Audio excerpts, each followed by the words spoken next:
Sir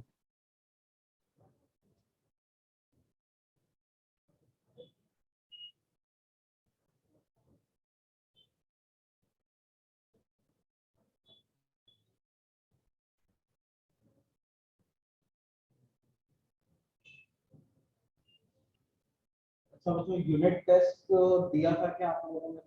yes sir. कैसा हुआ? Easy था बस थोड़ा थियोरेटिकली। अच्छा कोई डाउट तो नहीं? कुछ क्वेश्चन में डाउट? हाँ बोलो। Circular motion.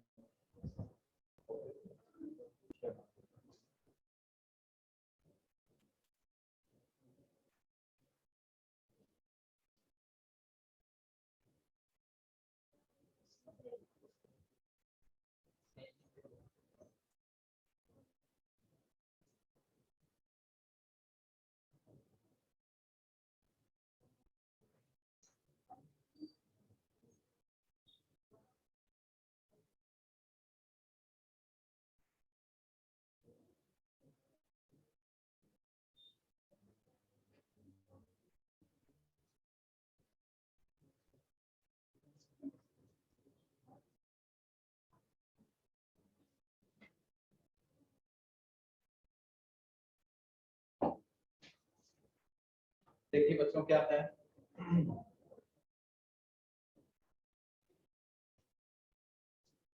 हाँ वही पर डिस्कसिंग के ये 1/r² के प्रोपोर्शनल ही फोर्स आया, ये आइडिया कैसे बना?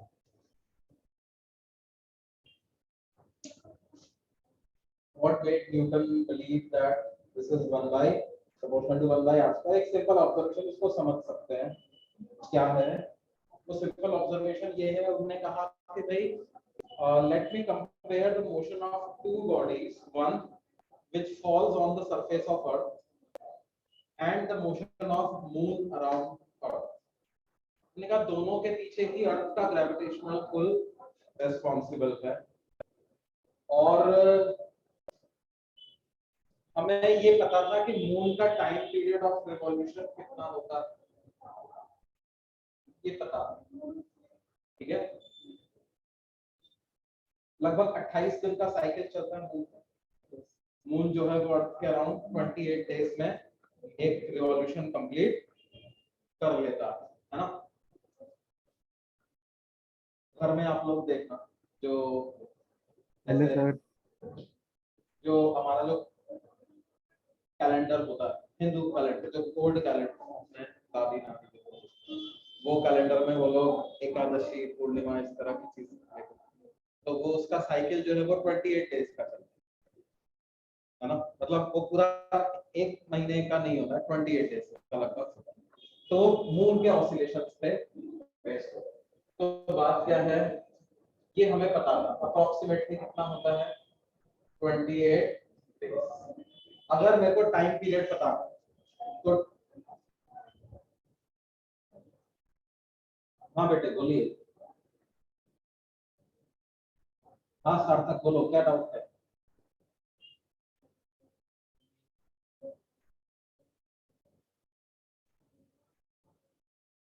क्या वो बहुत कम लोग रिजॉइन किए थे। हाँ आई थिंक अभी थोड़ा वेट करना चाहिए कि हमारे हिसाब से।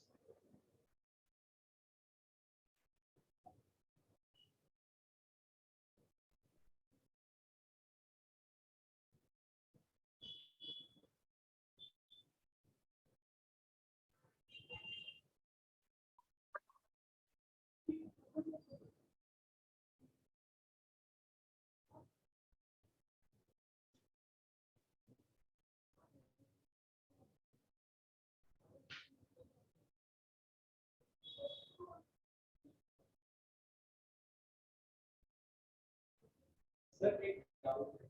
हाँ बोलो। सर मैग्नेट्स तो एक दूसरे को अट्रैक्ट करते हैं, सर वो और ग्रेविटेशनल फोर्स एक दूसरे डिफरेंटली से होगा? मैग्नेट्स भी एक दूसरे को अट्रैक्ट करते हैं और वो फोर्स इस फोर्स से अलग है क्या, है तो क्यों है, कैसे क्या है? देखो यहाँ पर जब हम ग्रेविटेशनल फोर्स की बात करते हैं तो हम किसी बॉडीज के बारे में ऐसा ये नहीं कहते कि उनके पास कुछ स्पेशल प्रॉपर्टी होनी चाहिए तभी वो एक दूसरे को अट्रैक्ट कर रहे हैं। Any particle having mass will attract any another particle having mass with a force which is proportional। ये सब मैग्नेट के केस में ऐसा होता है। क्या क्या हर बॉडी दूसरे बॉडी पर मैग्नेटिक फोर्स लगा सकती? नहीं लगा सकती। वो जो मैग्नेटिक फोर्स अराइज होता है वो उस पर्टिकुलर बॉडी के अंदर जो कई सारे इलेक्ट्रॉन्स हैं, आयंस हैं, उनके मूवमेंट की वजह से वो फोर्स अराइज होता है।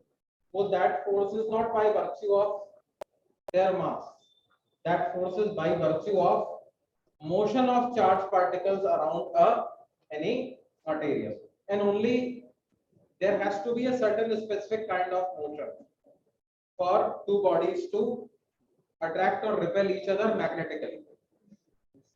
ठीक है? जबकि मास में ऐसा कोई लिमिटेशन नहीं है।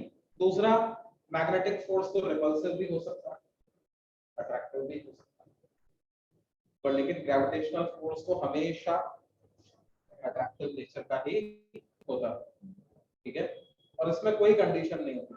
मतलब ये मास की वजह से अराइज होता है और मैग्नेटिक फोर्स चार्ज के मोशन की वजह से अराइज है ना, चार्ज के मोशन की वजह से अराइज होना है ना। यस। अब देखो क्या है,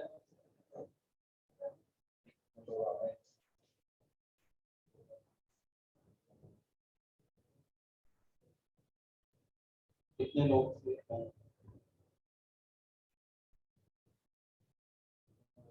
20 लोग थे ऑनलाइन।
देखो तो चलो ये बात आगे बढ़ना है।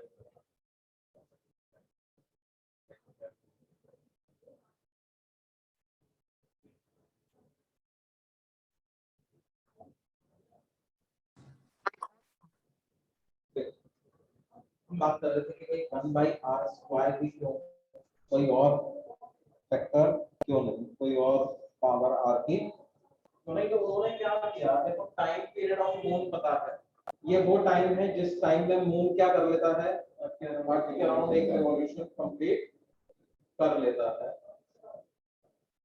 तो इसके बेसिस पर क्या किया उन्होंने, मून की स्पीड पता कर,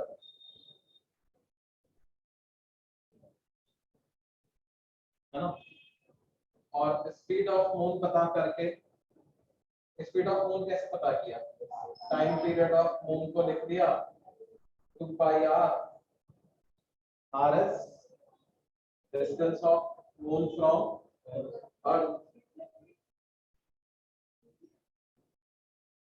और इसको क्या किया स्पीड से डिवाइड कर, तो स्पीड की क्या वैल्यू आ गई 2πr divided by time period of, है ना, 2πr divided by time period of.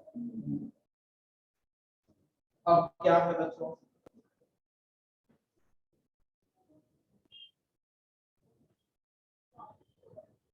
एक बार ये मून की स्पीड पता चल गई तो लोगों ने क्या किया, एक्सेलरेशन ऑफ मून पता है। एक्सेलरेशन ऑफ मून कैसे पता किया भाई? v square by centripetal acceleration. जो पार्टिकल सर्कल में घूमता है उसके पास एक एक्सेलरेशन होता है, उस एक्सेलरेशन को क्या बोलते हैं? Centripetal acceleration. वो कितना होता है? v स्क्वायर बाय r, है ना?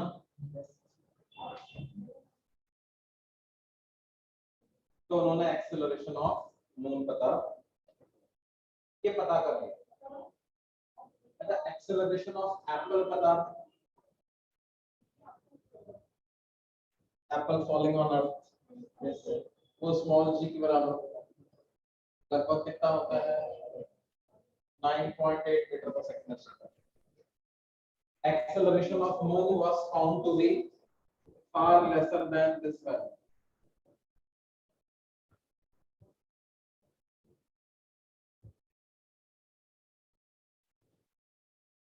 Acceleration of moon was found to be far lesser than the acceleration of apple. और इनका रेशियो कितना आया पता है? Acceleration of moon divided by acceleration of apple. इसका रेशियो कितना आया? नहीं,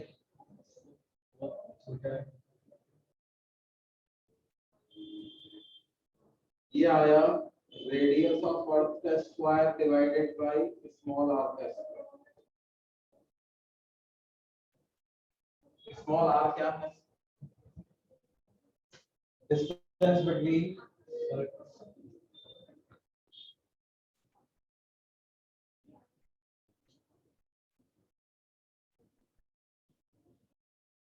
अर्थ एंड द मून।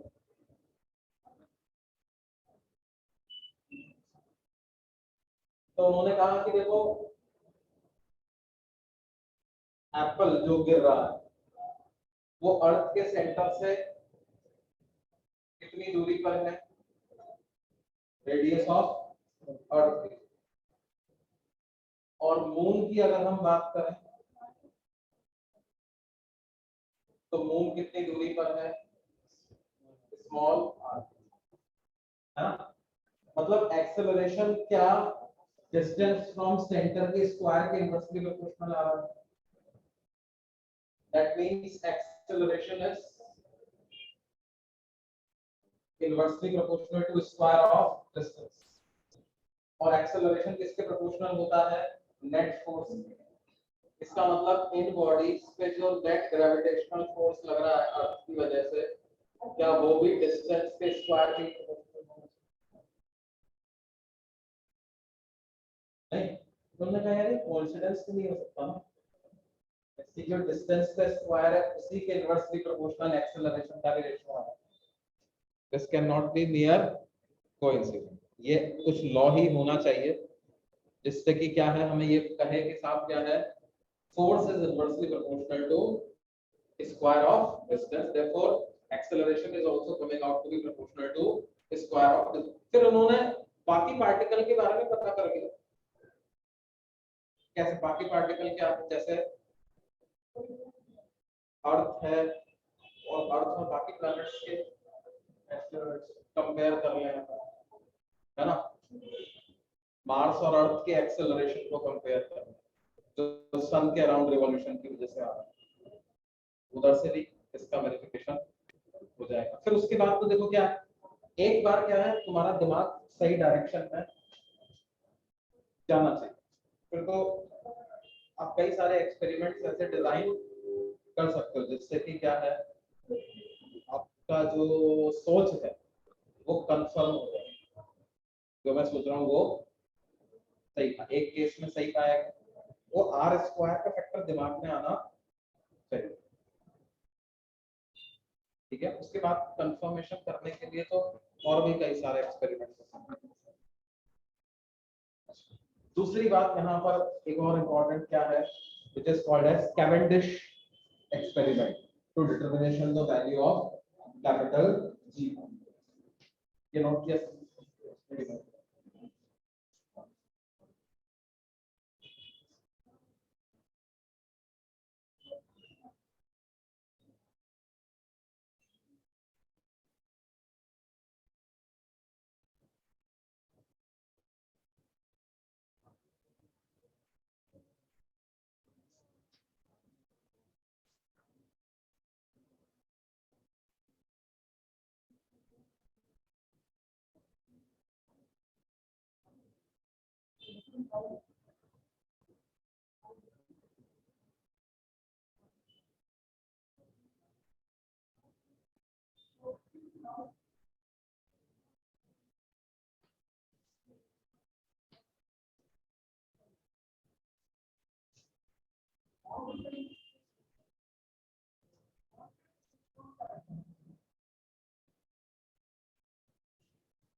अब ये कैपिटल जी का वैल्यू कैसे लोगों ने डिटरमाइन किया उसके बारे में बात करते हैं।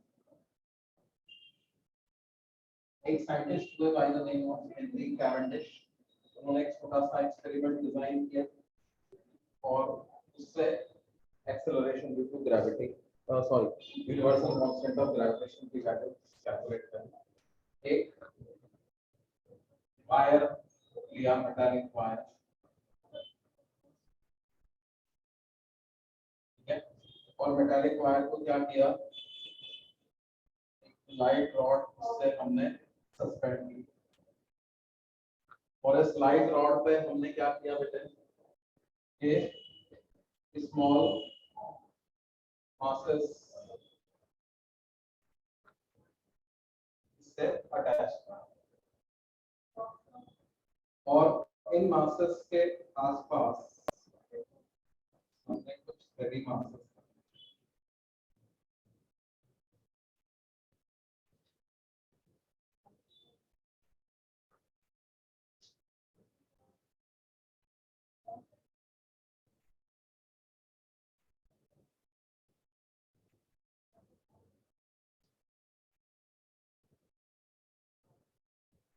क्या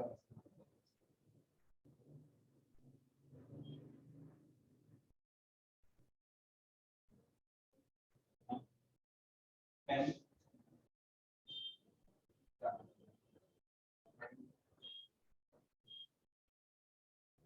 अब क्या होगा,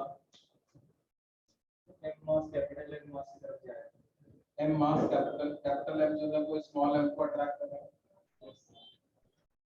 ऐसे तो दोनों एक दूसरे को अट्रैक्ट कर रहे हैं, लेकिन मान लो इनको तो अपन ने फिक्स किया भाई यार हैवी मास है तो इसका इफेक्ट उस पे ज्यादा नहीं है, ये भी ऐसे है। अरे वो ये दोनों फोर्सेस की वजह से क्या होगा, क्या ये रॉड ऐसे ट्विस्ट होगी क्या, yes. इन दोनों फोर्सेस की वजह से क्या होगा, रॉड जो होगी वो ट्विस्ट, बेसिकली उसको हम बोलते हैं कि टॉर्क लगेगा, क्या लगेगा। अब देखो यहां से आपने क्या किया हुआ है, इसको फिक्स किया हुआ था, अब जब ये रॉड रोटेट होगी तो क्या ये वायर भी ट्विस्ट हो जाएगी, ये वायर भी ट्विस्ट, तो क्या इस पर एक रीस्टोरिंग टॉर्क जनरेट हो, है ना, जैसे अपन किसी वायर को ऐसे घुमा दिया तो उसकी वापस से और इंटरनल फोर्सेस और इंटरमॉलिक्यूलर फोर्सेस की वजह से उसकी टेंडेंसी क्या होती है कि अपने नेचुरल शेप को रीगेन करे, है ना, तो एक इंटरनल टॉर्क डेवलप हो जाता है, उसको बोलते हैं रीस्टोरिंग टॉर्क। और वो जो रीस्टोरिंग टॉर्क होता है ना, वो एंगुलर डिफॉर्मेशन के प्रोपोर्शनल होता है, कितना एंगल से ये डिफॉर्म, ट्विस्ट एंगल के प्रोपोर्शनल होता है। तो क्या है, ये रोटेट होकर के मान लो यहाँ पहुंच गया, वो छोटा मास थोड़ा सा इधर पहुंच गया, so that rod rotates by angle theta, तो क्या होगा, हम बेसिकली ऐसा लिख सकते हैं कैसे कि इसमें c थीटा के बराबर का टॉर्क लगेगा, cs टॉर्शनल कांस्टेंट, है ना, और इक्विलिब्रियम में ये वाला जो टॉर्क है वो ग्रेविटेशनल फोर्स के टॉर्क के बराबर होना चाहिए। और जैसा हमने टॉर्क का फॉर्मूला बताया था वो क्या होता है, r क्रॉस f। तो जैसे इस वाले फोर्स का टॉर्क कितना होगा, f मल्टीप्लाइड बाय ये वाली लेंथ। इस वाले फोर्स का टॉर्क क्या होगा, ये वाले फोर्स मल्टीप्लाइड बाय ये वाली लेंथ, है ना। तो हम क्या लिख सकते हैं कि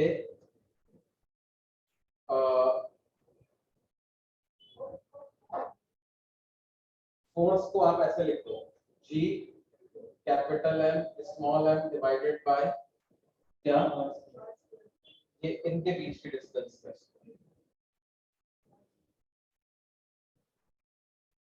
है ना, मल्टीप्लाइड बाय क्या, और ये रॉड की लेंथ है ना।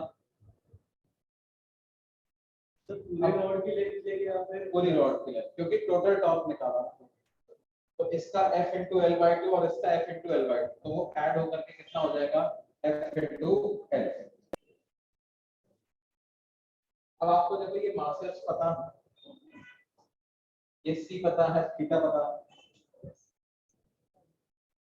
लेंथ ऑफ रॉड पता, यहाँ पे अननोन क्या है, क्या सिर्फ कैपिटल G भी अननोन है, क्या यहाँ पे क्या अननोन है, सिर्फ कैपिटल G भी तो जो अननोन है, तो कैपिटल G की वैल्यू इससे पता चल जाएगी नहीं, इससे आपको कैपिटल G की वैल्यू पता चल जाएगी। टॉर्शनल कांस्टेंट की भी तो वैल्यू हमने पहले निकाली। टॉर्शनल कांस्टेंट की वैल्यू पता लगाने के लिए तो और अलग तरीके होते हैं, वो तो मटेरियल की प्रॉपर्टी है ना। उसके लिए तो आपको क्या है, आपको सिंपल से क्या करना है, एक नोन अमाउंट ऑफ टॉर्क लगाओ, एक नोन अमाउंट ऑफ टॉर्क लगाओ, देख लो कितना एंगल से डिफॉर्म होगा। तो torque equal to c theta, that torque is known, theta is known, c comma yes, फिर उस c को यहां पे यूज करें, जनरली से प्रोपोर्शनैलिटी बताएं प्रोपोर्शनल और फिर कैविटेशन का टोटल का कैविटेशन के सिमिलर के इस्तेमाल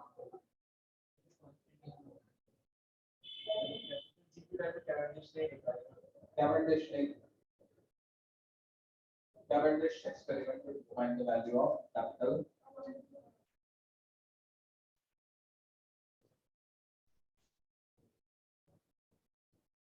इसके बेसिस पर क्या है, उन्होंने अर्थ का मास भी निकाला। कैसे, हमें स्मॉल g तो पता, एक्सेलरेशन ड्यू टू ग्रेविटी। अब देखो अर्थ के पास में कोई ऑब्जेक्ट अगर हम रिलीज करते हैं तो अर्थ उस पे कितना फोर्स लगाता है, g mass of earth into mass of that object upon radius of earth का स्क्वायर, ये तो हो गया फोर्स, और फोर्स को उस ऑब्जेक्ट के मास से हम डिवाइड कर दें तो उस ऑब्जेक्ट का एक्सेलरेशन आ जाएगा, उसी एक्सेलरेशन को आप एक्सेलरेशन ड्यू टू ग्रेविटी बोलते हैं, तो ये कैंसिल होता है, तो एक्सेलरेशन ड्यू टू ग्रेविटी की क्या वैल्यू आ गई, g mass of earth upon radius of earth का स्क्वायर, है ना।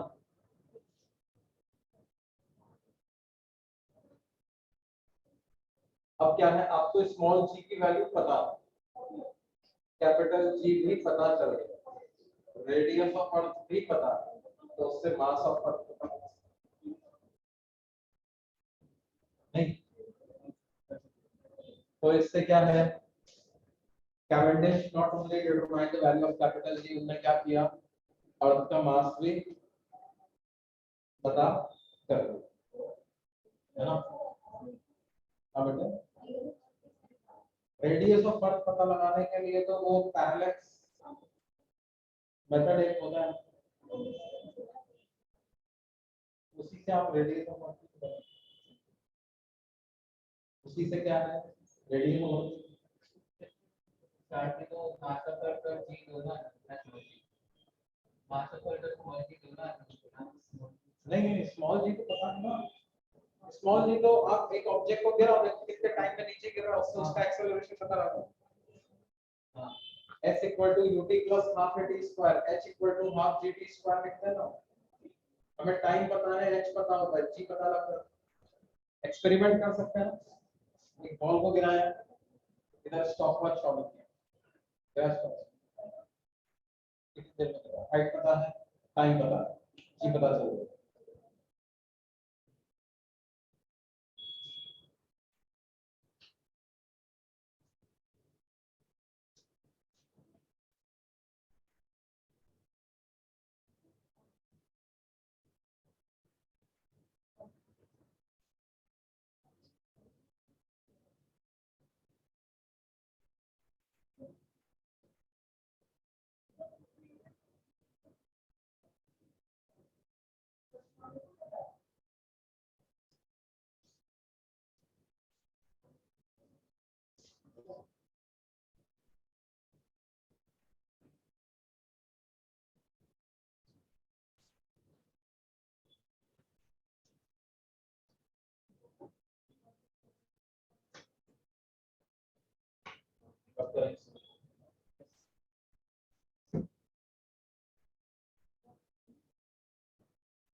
अच्छा आप देखिए अगर मान लो हमारे पास एक ऐसा सिस्टम है जिसमें दो से ज्यादा पार्टिकल्स प्रेजेंट है और हमें क्या करना है किसी एक पार्टिकल पर टोटल ग्रेविटेशनल फोर्स लिखना। तो उसको लिखने का तरीका क्या होता है हर पार्टिकल की वजह से आप ग्रेविटेशनल फोर्स लिखो और उसको वेक्टोरली ऐड करो। Let's say you want to write down net gravitational force on m1। तो वो तरीका क्या होगा force on 1 due to 2 plus force on 1 due to तो 1 पे लग रहा है 2 की 1 पे लग रहा है 3 की फोर्स ऑन 1 ड्यू टू 2 और force on 1 due to d को आप वेक्टोरली ऐड करो है ना। और देखो क्या है जब आप 1 और 2 के बीच में फोर्स कैलकुलेट करोगे ना तो 3 को देखने की जरूरत नहीं है। मतलब 1 और 2 एक दूसरे को पे जो फोर्स एक्सर्ट कर रहे होंगे that force will be independent of presence of other masses around.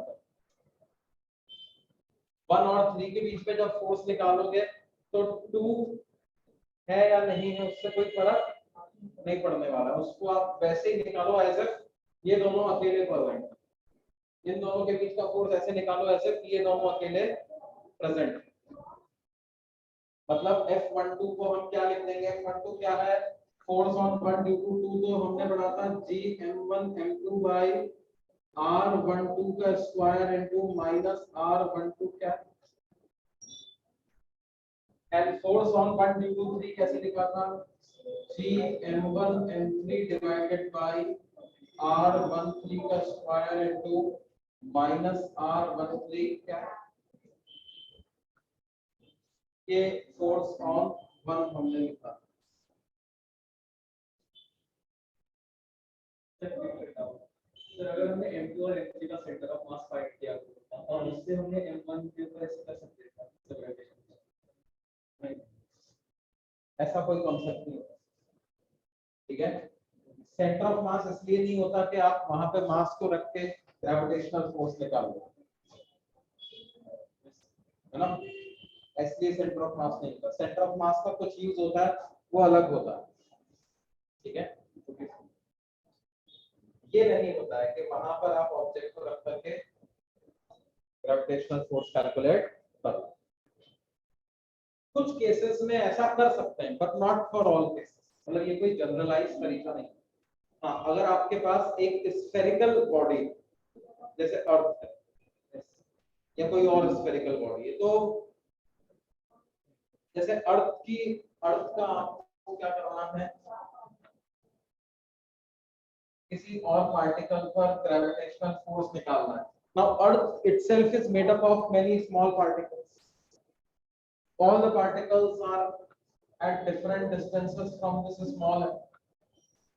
जैसे अर्थ का ये वाला टुकड़ा ये अलग डिस्टेंस पे है, ये टुकड़ा अलग डिस्टेंस पे है, ये अलग डिस्टेंस पे, ये सब के सब क्या कर रहे होंगे, इस स्मॉल मास को अपनी तरफ अट्रैक्ट करना है ना।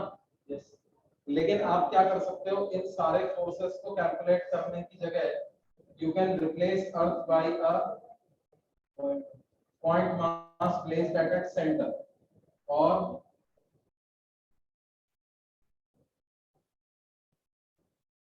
फोर्स कैलकुलेट कर सकते हो। मतलब वो फोर्स, अगर ये वाली डिस्टेंस सेंटर से स्मॉल m की डिस्टेंस d है, तो ये फोर्स कितना हो जाएगा, gmm by d स्क्वायर।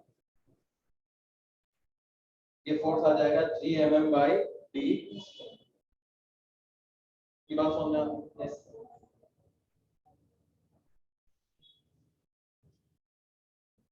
कर सकते हैं।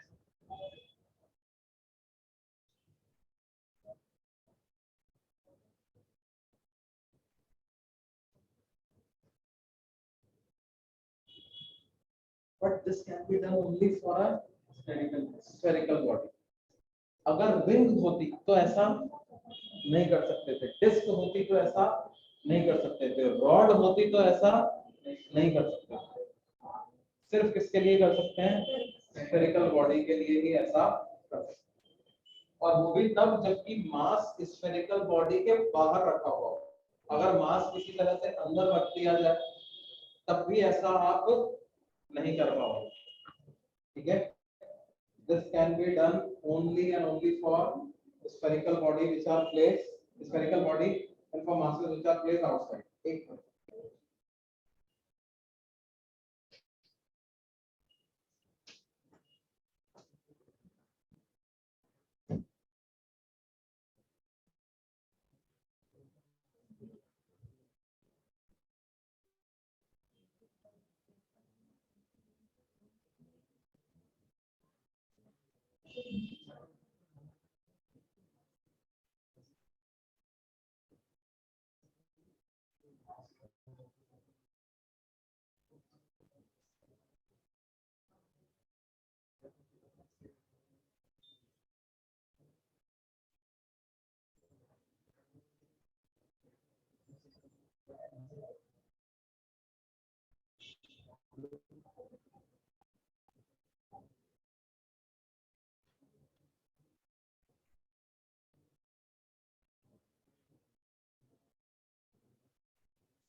हम लोग कुछ डिस्कस कर रहे हैं,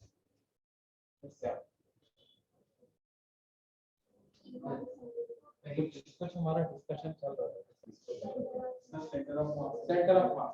हम क्या बता रहे थे, सिर्फ ऐसा किसके लिए कर सकते हैं, स्फीयर के लिए, वो भी तब जबकि पार्टिकल स्फीयर के बाहर रखा हुआ। अगर अंदर रखा हुआ है तो फिर स्फीयर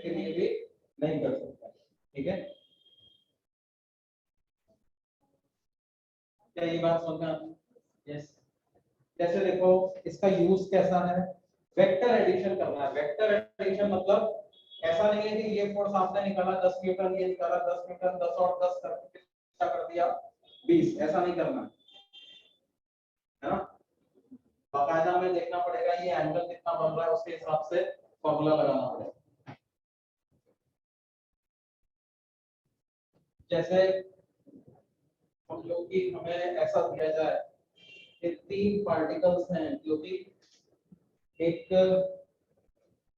इक्विलैटरल ट्रायंगल की वर्टेक्स पे सिचुएटेड है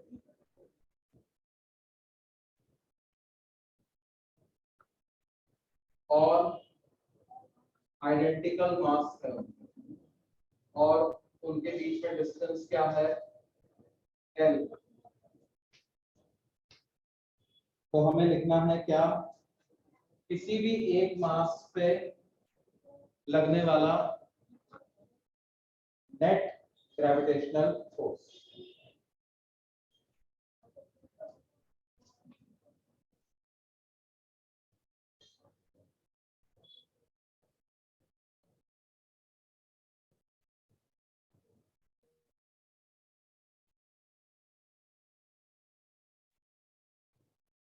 any one of the mass।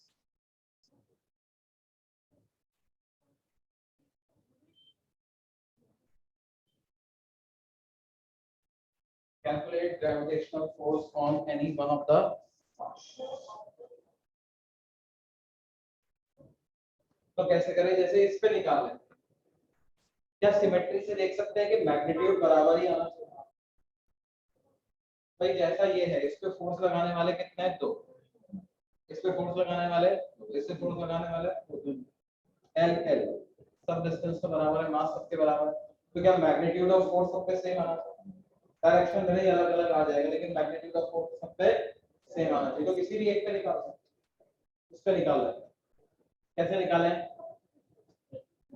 बाकी जितने भी बचे हैं सबका फोर्स अलग अलग लेके वेक्टोरली ऐड कर दें। स्मॉल एम का उस पे फोर्स लिख देते हैं, क्या वो इस डायरेक्शन में आएगा।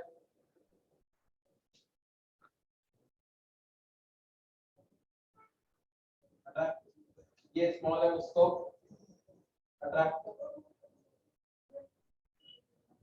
इस फोर्स का मैग्नीट्यूड gm² बाय l, इस वाले फोर्स का मैग्नीट्यूड gm² बाय l²।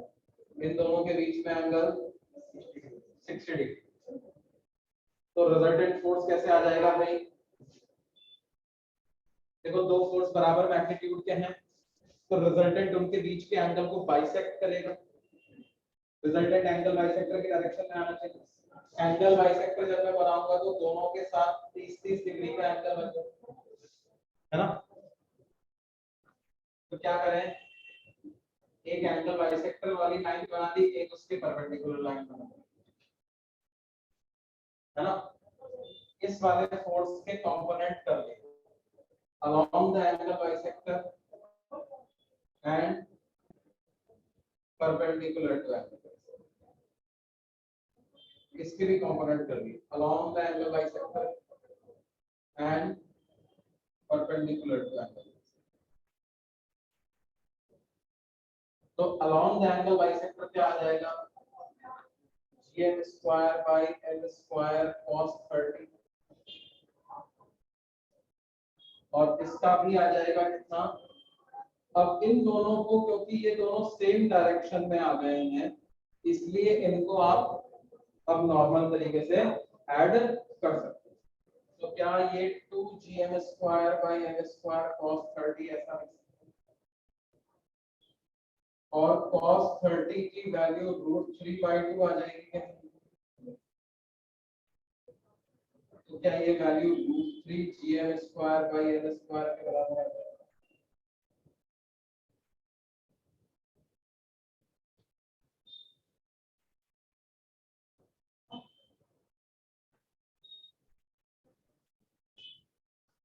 क्यों,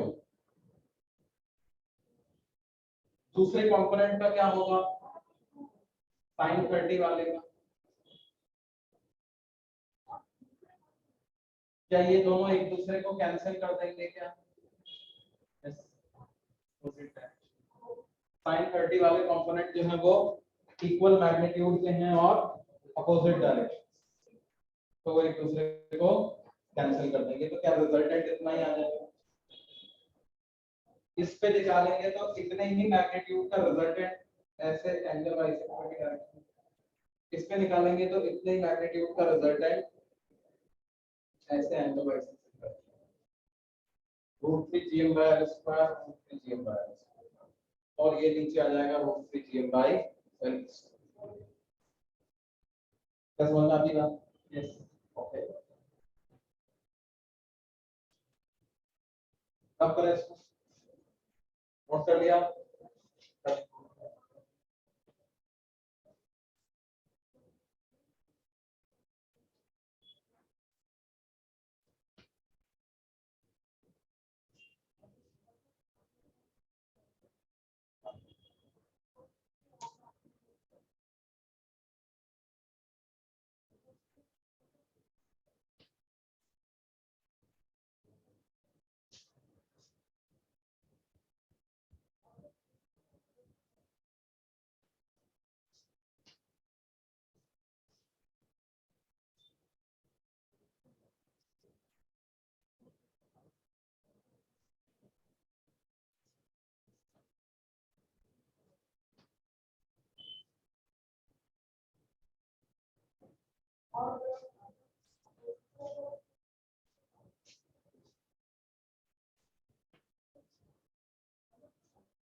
नोट किया?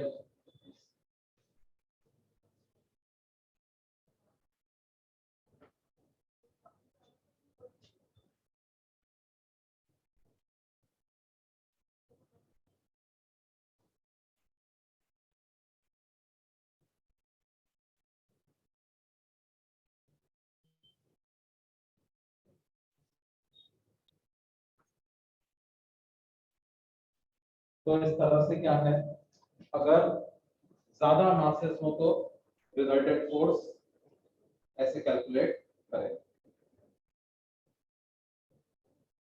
अब देखिए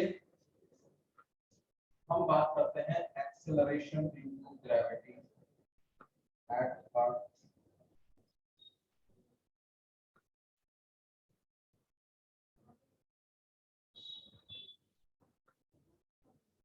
And its variation.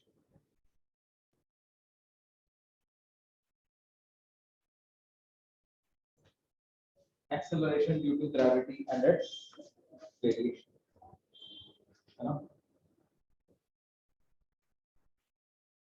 मतलब क्या है?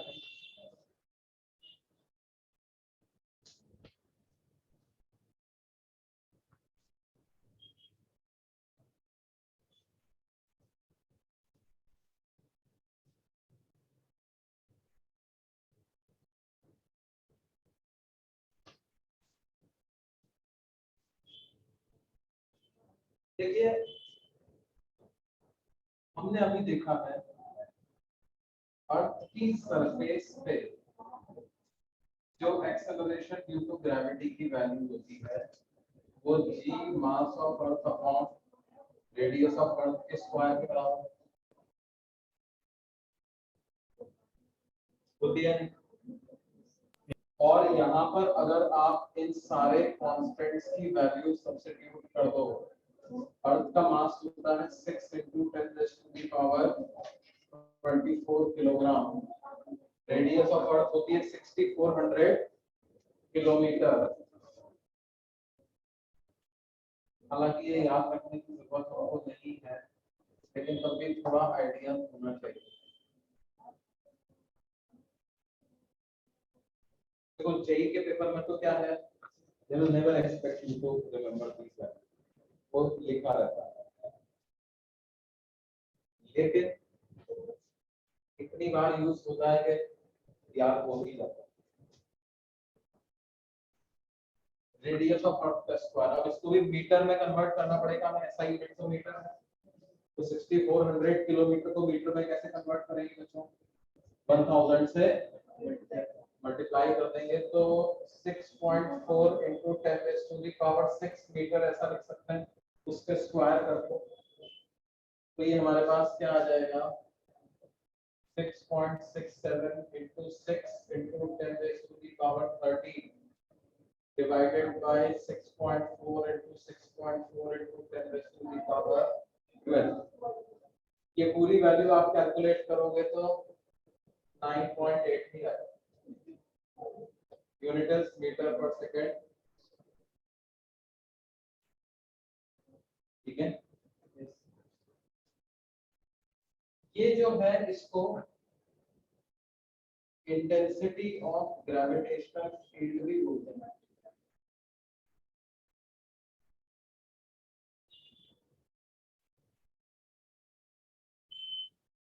क्या बोलते हैं? इंटेंसिटी ऑफ ग्रेविटेशनल फील्ड भी इसको बोलते हैं।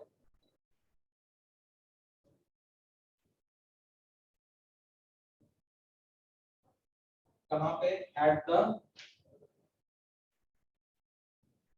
सरफेस,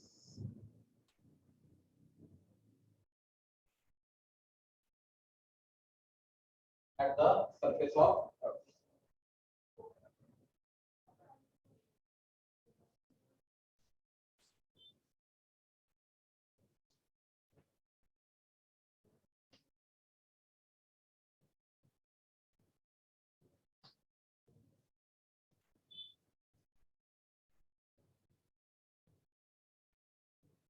अब अर्थ की सरफेस से अगर ऊपर गए तो क्या होगा?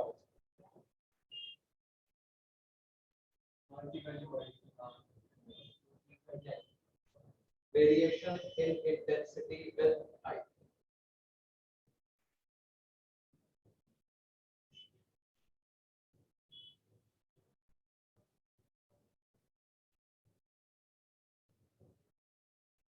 या एल्टीट्यूड,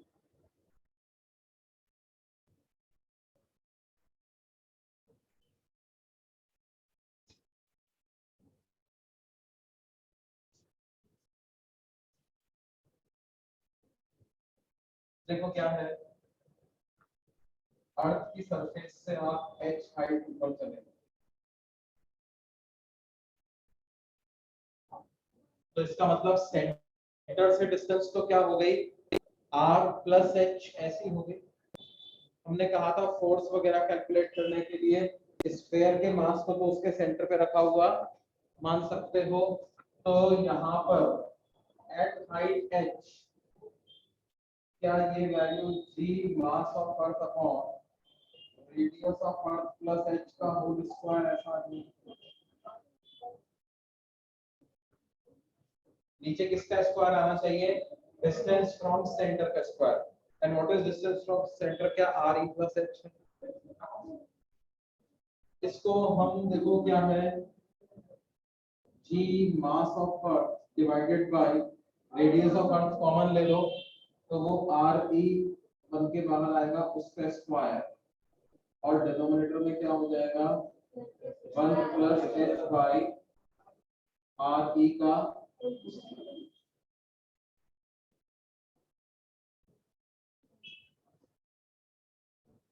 इसको हम ऐसे भी लिख सकते हैं, कैसे? ये चीज क्या हो गई? g एट द सरफेस, इसको g नॉट नाम दो, ये स्पेशल g है, कहां पे है? सरफेस पे। तो ये हो जाएगा कितना? g at height h is equal to g at surface upon 1 plus h by radius of earth का होल स्क्वायर, ठीक है। अब देखिए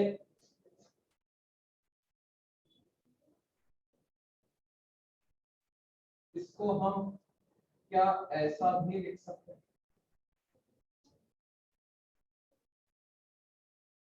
क्या इसको ऐसा भी लिख सकते हैं? यस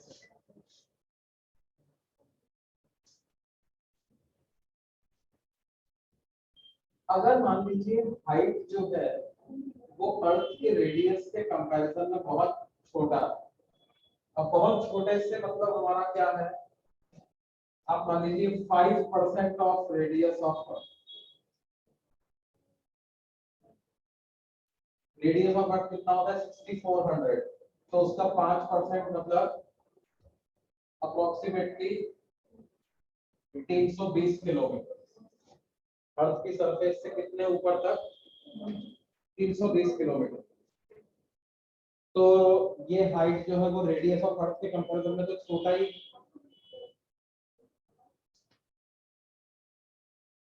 तो अगर ऐसा है तो इसका मतलब h अपॉन रेडियस ऑफ अर्थ ये 1 के कंपैरिजन में बहुत छोटा हो जाएगा।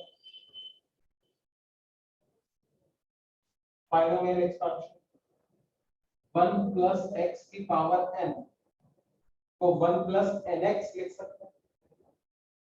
एक फॉर्मूला होता है मैथ्स में जिसको क्या बोलते हैं बाइनोमियल एक्सपेंशन। वो क्या कहता है कि आपके पास लिखा हुआ है 1 प्लस x की power n, so you can approximately write it as equal to 1 plus nx provided x is very small in comparison to 1। तो वही कंसेप्ट हम यहाँ पे अप्लाई करें। इस पूरे को x मान लो तो 1 प्लस x की पावर n लिखा हुआ है, तो इसको क्या लिख देंगे 1 प्लस nx। तो ये हो जाएगा g at height h हो जाएगा g not into 1 minus 2h by radius of earth। क्या ऐसा हो जाएगा g at height h हो जाएगा g not into 1 minus 2h by radius of। But this expression you cannot use it, you cannot use for very large heights। very large heights मतलब अगर आप कोई आपसे कहने लगे कि हम 10,000 किलोमीटर ऊपर चले गए तो क्या ये एक्सप्रेशन यूज कर लेंगे? नहीं कर पाएंगे, क्योंकि फिर रेडियस ऑफ अर्थ से बहुत कम हाइट पे वैसा तो नहीं हो सकता। तो वैसे तो 320 किलोमीटर भी कोई कम नहीं, अच्छी खासी है। 320 किलोमीटर नहीं, एक फ्लोर की हाइट क्या होती है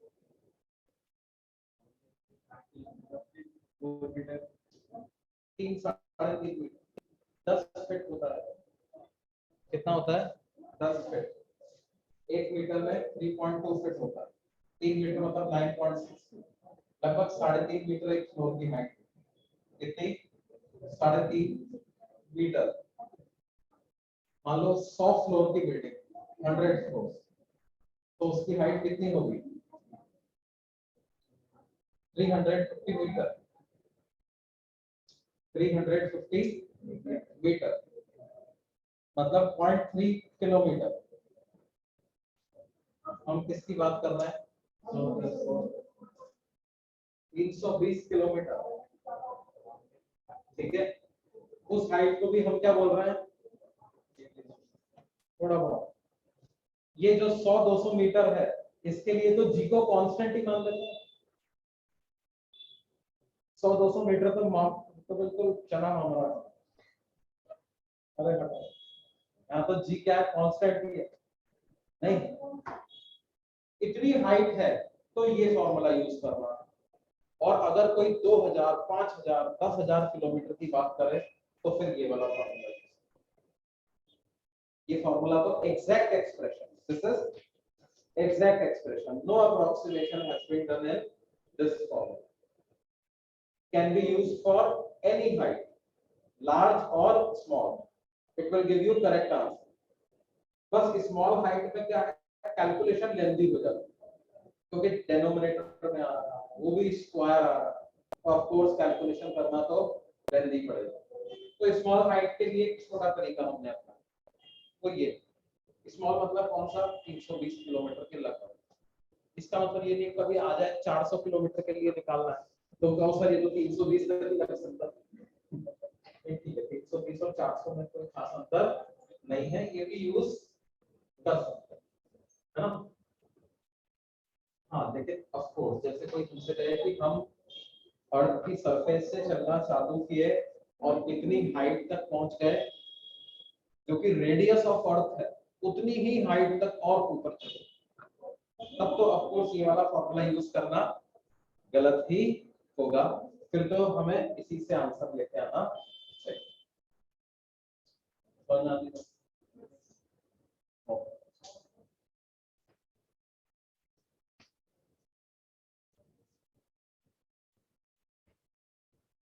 देखो हम प्रोजेक्टाइल मोशन में काइनेमैटिक्स में क्वेश्चन करते हैं, 50 मीटर की टावर से गिराया, 80 मीटर की टावर से गिराया, 100 मीटर की टावर से गिराया, हम थोड़ी जी में वेरिएशन देखते हैं, हम तो बोल देते हैं जी कांस्टेंट या जस्टिफाइड, क्योंकि क्या है बहुत ही कम है, रेडियस ऑफ अर्थ के कंपैरिजन में ये सब हाइट्स जो है ये बहुत ही कम है।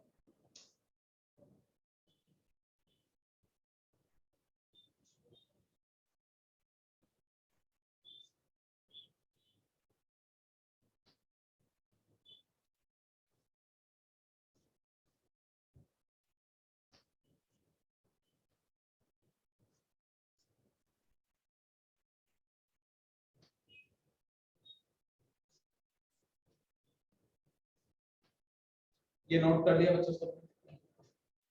यस।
चलिए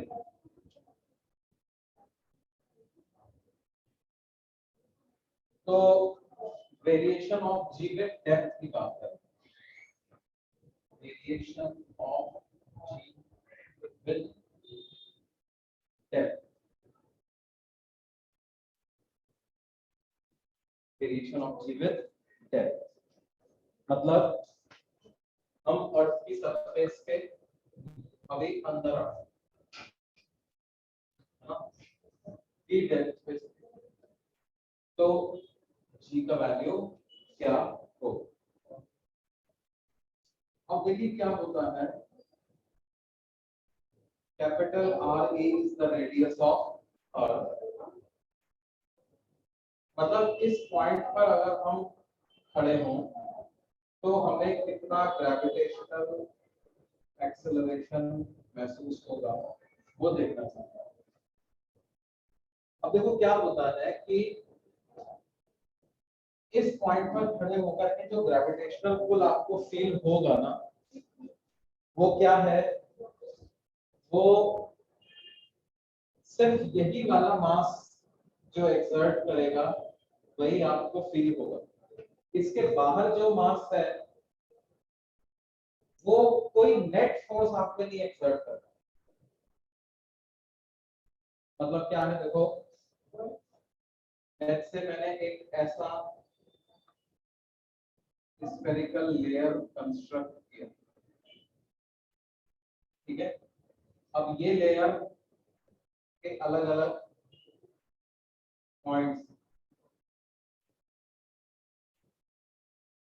अब इस वाले मास को ये वाला पॉइंट इधर अट्रैक्ट कर रहा है, ये वाला पॉइंट इधर अट्रैक्ट कर रहा है, ये इधर, ये इधर, ये इधर, ये इधर, ये इधर।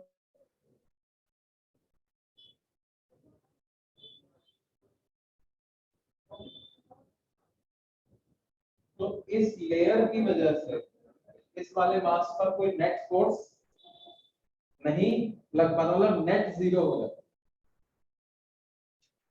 क्या होता है,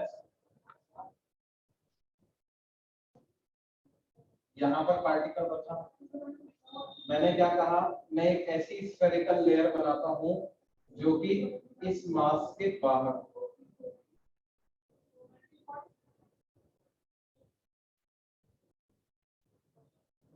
अब this particle gets attracted in all directions by this outer layer, है ना, तो जिसकी वजह से नेट फोर्स जो है वो जीरो आ जाता है। तो आप कहोगे सर देखो, मतलब हम क्या करें, इसको दो, इस लेयर को दो पार्ट में डिवाइड करें,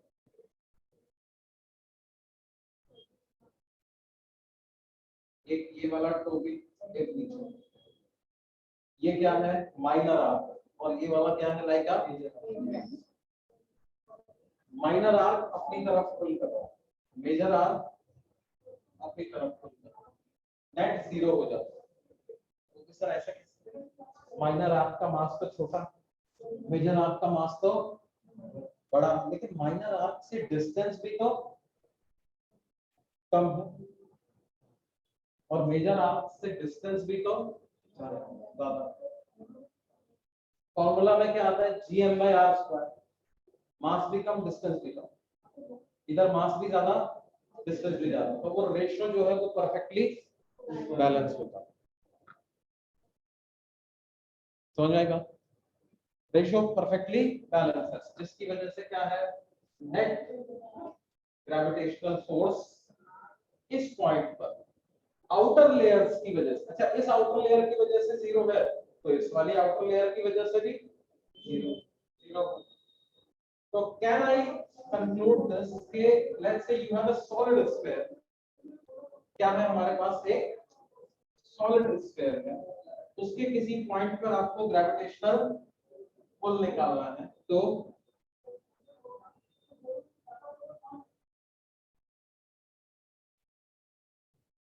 इस पॉइंट के बाहर वाला मास कोई फोर्स एक्सर्ट नहीं कर रहा होगा, सिर्फ अंदर जितना मास है वही इस पर फोर्स एक्सर्ट कर रहा है। अब मान लीजिए कि सेंटर से ये distance small r, radius capital R, पूरे का मास कैपिटल है, और इतना जो मास है ये कुछ m डैश, तो इस पॉइंट पर जो एक्सेलरेशन ड्यू टू ग्रेविटी होगा, can I write that as gm dash by small r, अंदर वाला सॉलिड स्फीयर भी सिर्फ इसको acceleration due to gravity provide करता है, तो g इनटू अंदर वाले का जो मास है दैट डिवाइडेड बाय इस डिस्टेंस का square, m dash is mass of अंदर वाला है। अब ये m डैश को कैसे लिखते थे बच्चों, प्रोपोर्शनैलिटी के तरीके से, 4/3 पाई r क्यूब वॉल्यूम में कितना मास है m, पूरा 4/3 पाई कितना मास है m, तो यूनिट वॉल्यूम में कितना मास होगा,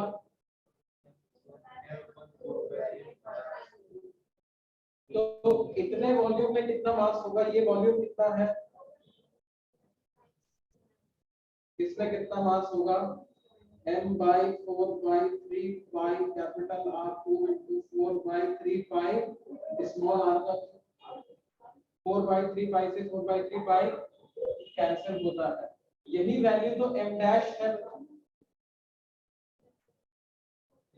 यही m डैश, इसका मतलब m डैश की क्या वैल्यू आ गई, capital M R cube by capital R का, क्या इसको इधर पुट कर दूं, m डैश की value capital M into small r cube upon, तो ये g की वैल्यू क्या हो गई, g m by r cube into small, क्या ये वैल्यू g की आ गई, G M by capital R cube into small, है ना। ये इधर एप्लीकेबल है inside the sphere. Small are क्या है, डिस्टेंस फ्रॉम द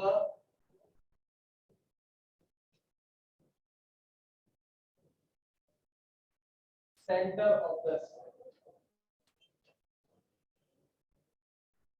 ये स्मॉल आर जो है वो कैपिटल आर से छोटा होना चाहिए, क्योंकि स्मॉल आर कैपिटल आर से बड़ा हो गया तो आप इस स्फीयर के बाहर पहुंच गए, वहां तो कहानी अलग ऐसा होगा।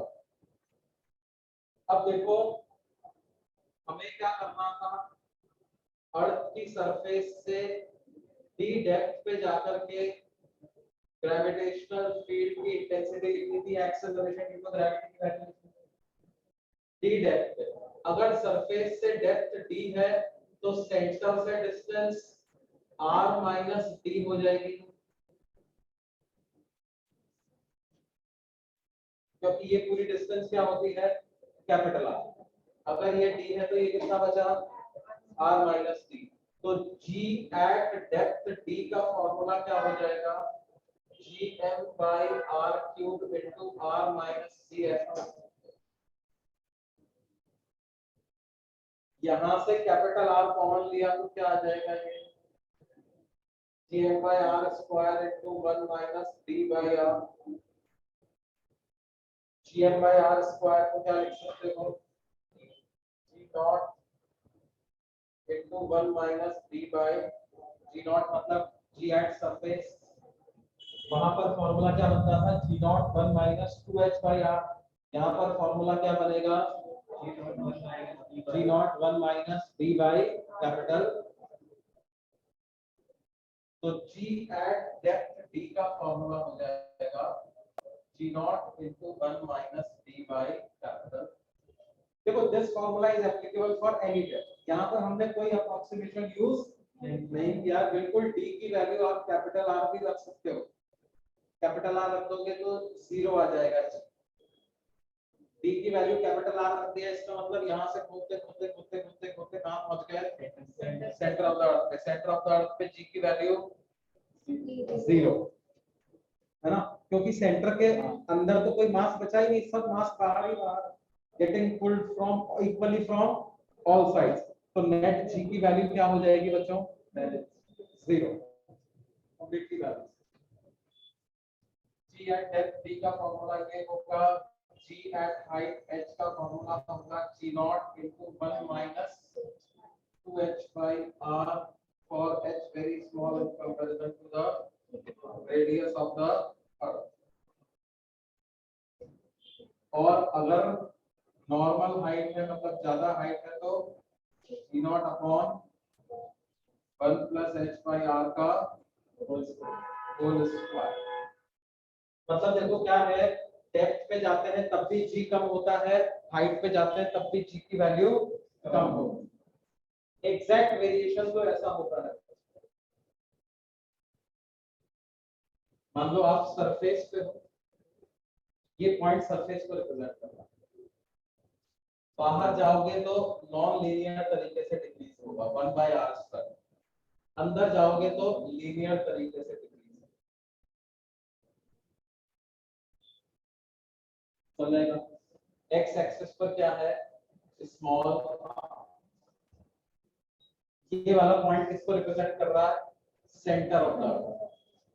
सेंटर ऑफ द अर्थ पे हो g की वैल्यू 0, जैसे जैसे बाहर गए लीनियर तरीके से g बढ़ने लगा, इस तरीके से gm by r cube into small r।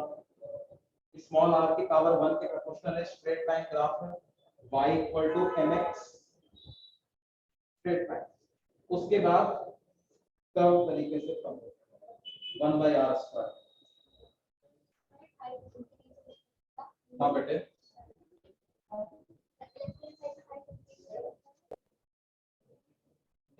ये r equal to capital R है, इधर आप सरफेस पे, ये वाला पॉइंट मतलब सरफेस। आगे जा रहे हो तो हाइट पे जा रहे हो, इधर जा रहे हो तो ठीक है। सरफेस पर जी मैक्सिमम हो, acceleration due to gravity due to earth is maximum at the surface, decreases with the altitude, decreases with depth, दोनों ही तरीके से डिक्रीज हो।